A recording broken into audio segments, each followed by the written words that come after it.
Mga idol, kahit man nga po patuloy ang pagkatalo ng Washington Wizards ay mas pinipili para naman nga po ni Jordan Poole na gayahin si Stephen Curry. Yan naman ang ating unang storya, nasasamahan ko na rin yan ng balita at lumabas na trade proposal ni Kawhi Leonard papunta sa Golden State Warriors at ang naibalitang rason bakit nanlamya bigla si Anthony Davis kontra sa Sacramento Kings. Kaya mga idol, tara, halina't alamin natin ang buong detalye nito.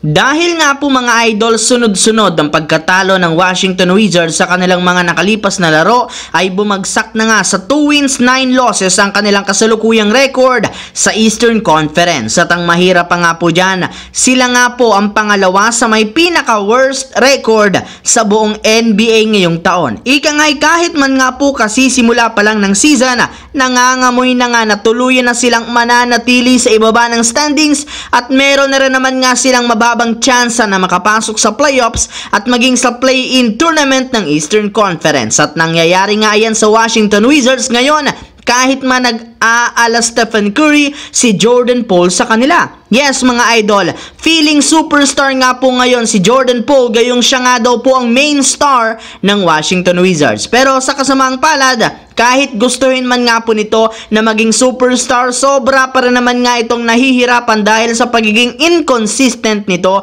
sa mga nakalipas na laro. Sa katunayan, bagamat man mas matagal na ngayong nahahawakan ni Jordan Poole ang bola sa Wizards kumpara sa Warriors, hindi pa rin naman nga niya ito nabubuhat papunta sa panalo na nagtatala lamang siya ngayon ng 16 points per game. Samantala, pumunta naman tayo sa ating pangalawang storya ngayon sa lumabas na trade proposal ni Kawhi Leonard papunta sa Golden State Warriors. Katulad nga po mga idol ng naibalita ko sa inyo, napiko na rin naman nga po si Kawhi Leonard sa patuloy na pagkatalo ng Clippers ngayong season simula nang lumipat sa kanila si James Harden. Kaya dahil dyan, posible nga po na mag-request ito ng trade sa lalong madaling panahon ngayong NBA season. At kapag nangyari nga yan, inaasahan na nga po na pag-aagawan siya ng napakaraming mga kupunan na gustong magpalakas ng kanilang lineup. At base nga po sa pinakahuling nilabas na balita ng isang NBA insider, isa nga po sa mga teams na posibleng kumuha kay Kawhi Leonard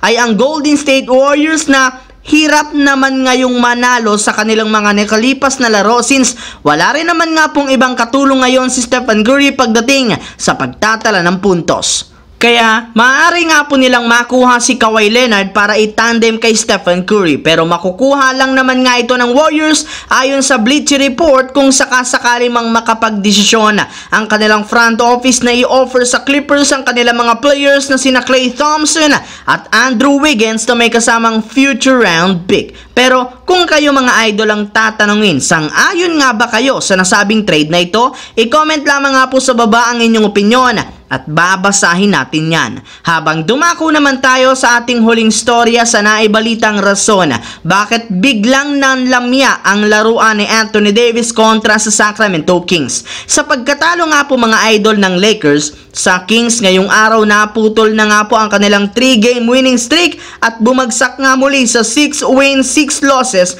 ang kanilang win-loss record sa West. Bukod nga po dyan, nabahiran na rin naman nga po ang pagkatalo ang kanilang home court. At isa nga po sa mga tinuturong dahilan ng kanilang pagkatalo kontra sa Kings, walang iba kundi si Anthony Davis na bigla na lamang lumamya ang performance ngayong araw matapos niyang makamatch up si Domantas Sabonis. Kaya hindi nga siya nakaligtas mula sa mga pambabatikos mula sa mga Lakers fans. Ayon nga po dito, pinapatunayan nga po ni Davis na deserve talaga itong i-trade ngayong season kapalit ng isang superstar dahil sa napaka-inconsistent na laruan niya. Pero ayon rin naman nga po mga idol kay Anthony Davis, medyo naramdaman nga po niya ngayong araw ang pagsakit ng kanyang injury sa kanyang hita na siyang rason bakit hindi siya masyadong nakakagalaw sa loob ng court.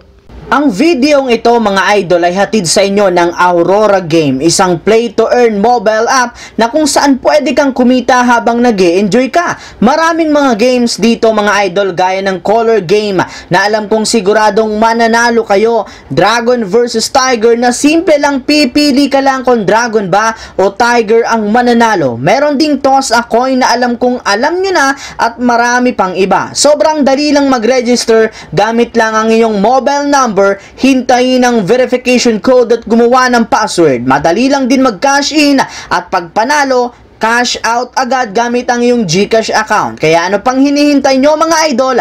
Mag-download na at manalo. Nasa comment section ang link para makapagsimula na kayo. So yun lamang mga idol ang ating bagong balita ngayon na ating pinagkwentuhan dito sa aking YouTube channel. Once again, this is your J-Zone TV. Huwag kalimutang mag-like at syempre mag-subscribe na. Pindutin ang notification bell sa akin channel para lagi kayo maging updated sa mga videos na pinapalabas ko. Isang malaking shout out sa lahat ng solid J-Zone TV na laging nanonood dyan. Maraming salamat mga idol.